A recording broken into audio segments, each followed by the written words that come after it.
এই তো এখানে হচ্ছে দেশি ছোট আলু নিয়েছি। এই আলুগুলো হচ্ছে ৪ ফালি করে ভাজি করলে খেতে অনেক মজা লাগে। তো নিয়ে আসছে ওর বাবা হচ্ছে ভাজি খাওয়ার জন্য। ওইজন্য ভাবলাম যে যেহেতু আজকে সকালে একদম নিরামিষ খাবার-দাবার তো একটু ভাজি করি। আর এই আলুগুলো কিন্তু ঘরে রাখাই যাচ্ছে না। দেখা যাচ্ছে পচে উঠতেছে। তো ওইজন্য আলুগুলো ৪ ফালি করে কেটে নিলাম। আর এখানে সবজিও কেটে নিলাম। সবজিগুলো কেটে কুটে নিয়ে এই তো ধুয়ে পরিষ্কার করে নিচ্ছিলাম। আর এই আলুর মধ্যে যে কত রকমের মানে নোংরা ছিল, রকমের বলতে ধুলা ছিল। মানে যেহেতু এগুলো মাটির মধ্যে থাকে ওই জন্য একটু ভালো করে কষলে কষলে অনেকবার ধুয়ে নিয়েছি যাতে করে একদম কোনো রকম কিসকিস না করে। তো যাই হোক এখানে সবজিগুলো ধুয়ে একদম পরিষ্কার করে নিলাম, সব কিছুই গুছিয়ে নিয়েছি। আর ওখানে পালং শাক নিয়েছি, আজকে পালং শাক দিয়ে হচ্ছে বড়ির ঝোল রান্না করব সবজি দিয়ে। আর এই হচ্ছে আলু ভাজি, এই আলু ভাজিটা কিন্তু মচমচে করে করব। তো প্রথমেই হচ্ছে আমি কড়াই তেল দিয়ে দিলাম। হ্যালো সবাইকে, সবাই কেমন আছো? আশা করি ভালো আছো আর আমিও ভালো আছি। এই তো অনেক সকাল সকাল রান্নাবান্না করতে চলে আসছি। এখন ওই 6:30টার মতো বাজে। ওর বাবা হচ্ছে বাইরে চলে যাবে, কালকে যেহেতু একাদশী ছিল। অনেক সকাল সকাল উঠে কাজকর্ম সেরে নিয়ে ভাবলাম যে একটু রান্নাবান্না করেই দিই। সেই জন্য আমি এখানে সব কিছু কুটে বেছে নিলাম। আর এই আলুগুলো ভাজি খেতে কিন্তু মজা লাগে, জানি না তোমরা কেউ খাও কি না। এই দেশি আলু ভাজি খেতে কিন্তু বেশ ভালো লাগে। তো আমি একটু মচমচা করে ভাজি করে নিচ্ছিলাম। আর অনেকক্ষণ ভাজি করতে করতে তবেই না মচমচা হয়।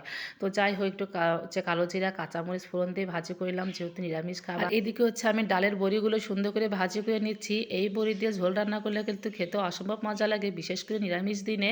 তো যাই হোক বড়িগুলো ভাজি করে তুলে কড়াই তেল দিয়ে এর মধ্যে দিয়ে দিলাম একদম জিরা, তারপর হচ্ছে রাঁধুনি মেথি ফোড়ন, আর দিয়ে দিলাম একটু আদা কুচি আর কাঁচামরিচ, সব কিছু দিয়ে ভাজি করে নিয়ে তারপর হচ্ছে সবজিগুলো দিলাম। জিরা, রাঁধুনি, মেথি ফোড়ন দিলে এত সুন্দর একটা স্মেল বের হয় নিরামিষ তরকারিতে, এই ফোড়নগুলো কিন্তু আমি দিয়ে থাকি। তো যাই হোক জানি না কেউ এরকমভাবে রান্না করো কি না। এদিকে হচ্ছে সবজিগুলো ভাজি করতে করতে আবার চলে আসলাম ভাতের কাছে, এসে দেখি ভাতটা হয়ে গেছে। যেহেতু ভাতটা একটু আগেই বসিয়ে দিয়েছিলাম, কারণ ভাত হতে কিন্তু এখন একটু দেরি হয়।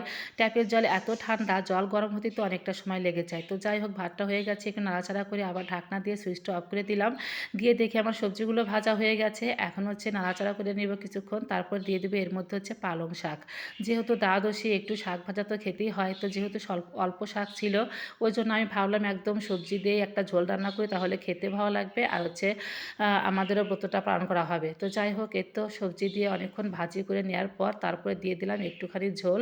খুব একটা বেশি ঝোল দেবো না, যেহেতু নিরামিষ সবজির ঝোল, বেশি ঝোল দিলে খেতে ভালোও লাগবে না।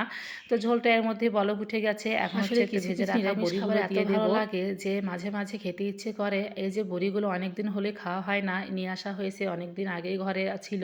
তো ভাবলাম যে আজকে রান্নাবান্না করে যেহেতু নিরামিষ খাবার, এদিকে আমার ঝোল হতে হতে ভাবলাম যে এই কাজগুলো সেরে নেই। আমি খুব তাড়াহুড়ো করে করতেছিলাম, কখন যে এসে আবার দাঁড়াবে বলবে যে আমাকে খেতে দাও, আমি হচ্ছে চলে যাব, ওই জন্যই আবার হচ্ছে এই কাজগুলো সেরে নিয়েছিলাম। তো যাই হোক বাসনগুলো ধুয়ে একটু বেসিনটা ভালো করে পরিষ্কার করে নেবো। আসলে যেখানে কাজ করতে যায় সেই জায়গাটাই বেশি অপরিষ্কার হয়ে যায়। যদি মাটির চুলাতে রান্না বান্না করতে যাও সেখানেও পরিষ্কার করতে হয়, আবার এখানেও যদি একটু হালকা পাতলা রান্না করি এখানে আরও বেশি অপরিষ্কার হয়। আর এইসব ঘর তো একটু অপরিষ্কার রাখাই যায় না। তো যাই হোক সবসময় পরিষ্কারের উপরেই রাখতে হয়।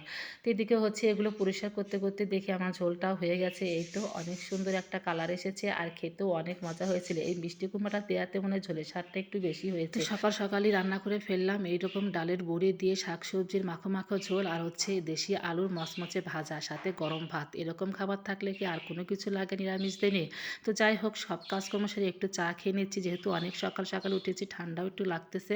তো আজকের ভিডিওটা এ পর্যন্তই। ভিডিওটা ভালো লাগলে অবশ্যই লাইক কমেন্ট শেয়ার দিয়ে পাশে থেকো। টাটা।